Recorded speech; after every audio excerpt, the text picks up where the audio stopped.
ঐক্যবদ্ধ থাকবেন, আন্দোলন করবেন।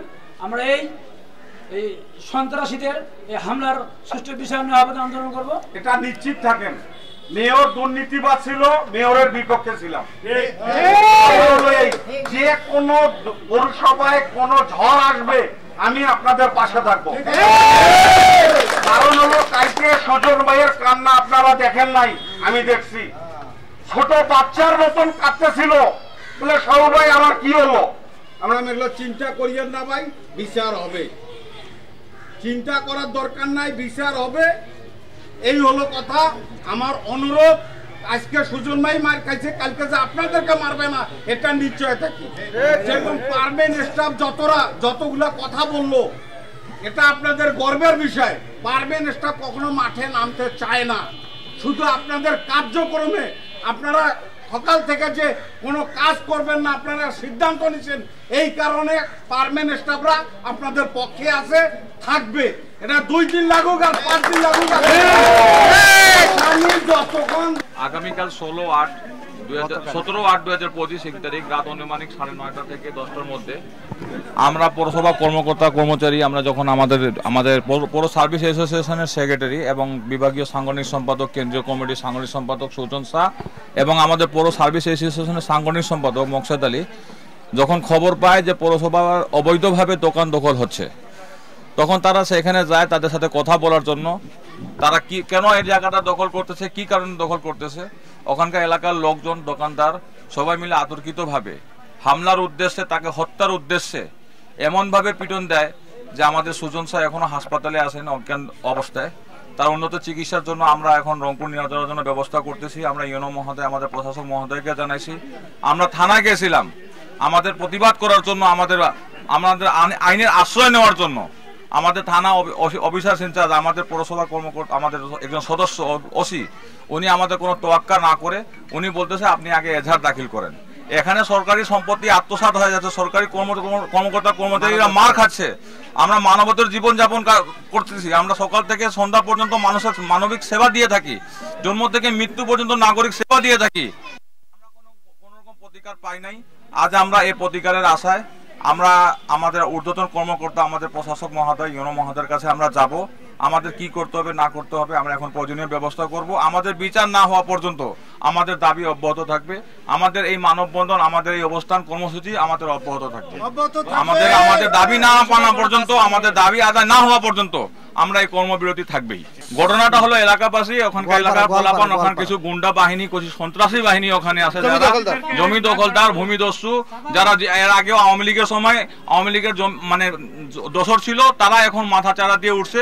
তারাই এখন মনে করতেছে সরকারি সম্পত্তি দখল করলে কোনো কিছু হবে না। তারাই কিন্তু আজকে আতর্কিতভাবে আমাদের পৌরসভা কর্মচারীদের উপর হামলা করছে। তাদের বিচার আমরা চাই।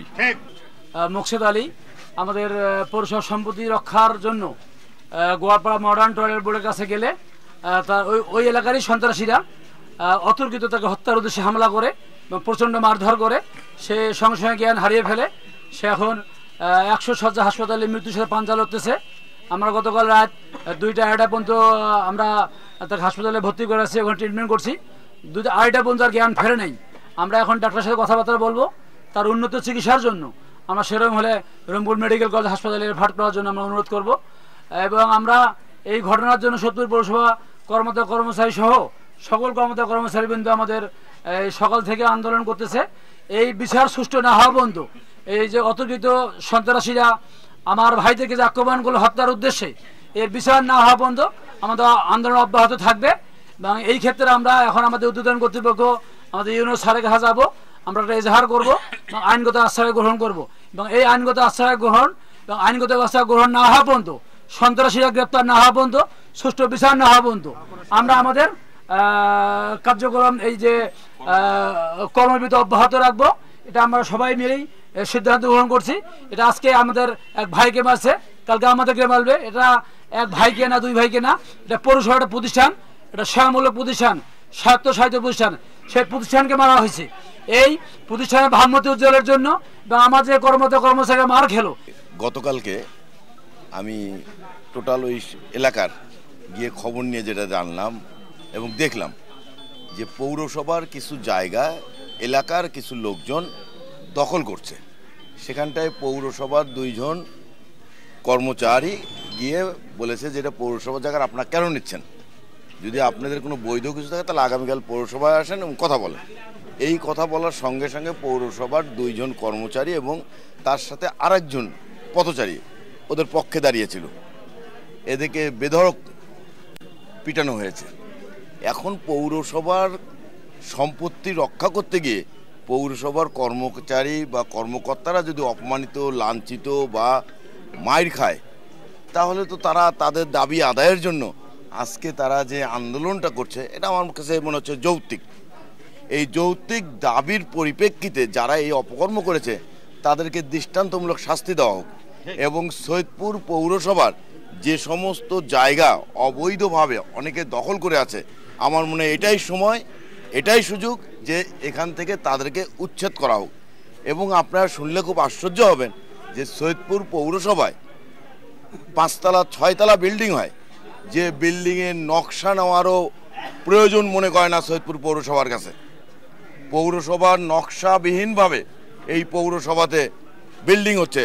পৌরসভার কর্মকর্তা কর্মচারী যায় যদি কোনো কথা বলে, সেখানটায় তারা মারমুখী হয়ে যায়। অনেক সময় অনেকভাবে তারা লাঞ্ছিত হয়েছে। তারা এই লাঞ্ছিতর হাত থেকে এবং তারা নিরাপদে চাকরি করার স্বার্থেই আজকে তারা এই কর্মবিরতি করছে অত্যন্ত সংক্ষিপ্ত সময়ের মধ্যে। ইতিমধ্যেই তাদেরকে উপজেলা থেকে ডাকা হয়েছে। সম্ভবত তারা উপজেলায় গিয়ে একটা সৌহার্দ্য পরিবেশের মধ্যে আলোচনার সাপেক্ষে তারা সিদ্ধান্ত হয়তো খুব দ্রুত পরিবর্তন করবে। আমরা চাই যে সন্ত্রাসী যেই হোক তাদের দৃষ্টান্তমূলক শাস্তি হোক এবং সৈয়দপুর শহর নিরাপদ শহর হোক, এবং এই নিরাপদ শহরে কেউ যেন কোনো অন্যায় করে যেন পার না পায়, সেই দিকে পুলিশ প্রশাসনকে কঠোর অবস্থায় যেতে হবে।